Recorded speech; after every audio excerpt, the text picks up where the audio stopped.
Rassegna stampa TG Plus per oggi il 5 luglio della pagina di Treviso. Vedete l'evento Export ed Atletica, l'oro dello sport. Ne abbiamo già parlato nei giorni scorsi, si andrà avanti per qualche giorno. Baby Gang rapinava gli studenti in treno, 3 bulli a processo, accerchiavano i coetanei sui mezzi pubblici e minacciavano e pestavano una vittima ferita alla gola. La sociologa dice escalation di violenza giovanile. Si parla anche anche se Tribuna Treviso si parla di Eraclea, Trenino si ribalta, paura Eraclea al volante un trevigiano, però ecco perché si parla anche a Treviso, 14 feriti, da un'altra parte si dice 11, insomma i numeri un po' saltano di qua e di là. L'inflazione morde i consumi, si risparmia sulle vacanze, il fotovoltaico, il ministero boccia ai privati e il comune esulta, questo a Mogliano nel famoso parco che doveva essere fatto ma che non è ancora detto, perché qui si parla tanto ma non si sa. Imprenditore del ferro battuto muore 36 anni per un malore, e il cammino UNESCO di 50 km di grande bellezza. Poi andremo magari ad approfondirla questa cosa del fotovoltaico, c'è anche Focus. Andiamo a vedere il Gazzettino. Autonomia, 4 saggi lasciano, Calderoli si va avanti, nella maggioranza spunta la suggestione bicamerale, insomma questa autonomia che non sa da fare, che sa da fare non si capisce.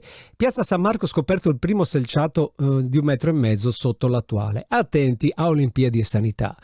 Sì al bilancio del Veneto, ma allarme alla Corte dei Conti su 2 fronti, su cui però la Regione non ha colpe. E Pinarello, resto in sella per crescere, lui va avanti con l'azienda. Bosco dello Sport, il governo trova 93 milioni e la settimana corta a nord-est sono favorevoli in 9 su 10. Su Corriere del Veneto ancora si parla del trenino di Eraclea, curve da paura per divertire i turisti, il trenino si ribalta, i feriti sono 11, di là erano 14, dopo sai ogni giornale scrive le sue. E lo stadio e il Bosco, Roma finanzia Venezia, il governo stanzia 93 milioni per l'operazione Tessera, Firenze si infuria, aspettano anche a noi. Sanità, la regione spende 2.300 euro per ogni veneto e la rissa fuori del bar, militare accoltellato, l'aggressione a Rialto. Una notizia di scienza, riprodotto in 3D il tumore alla testa per allenare i chirurghi. La pagina di Treviso di Notizie Plus, cala il sipario al corso proiettori spenti nell'ultimo cinema del centro, che peccato veramente. Consumi estivi, il 53% dei trevigiani pensa a vacanze fuori regione, però in Italia.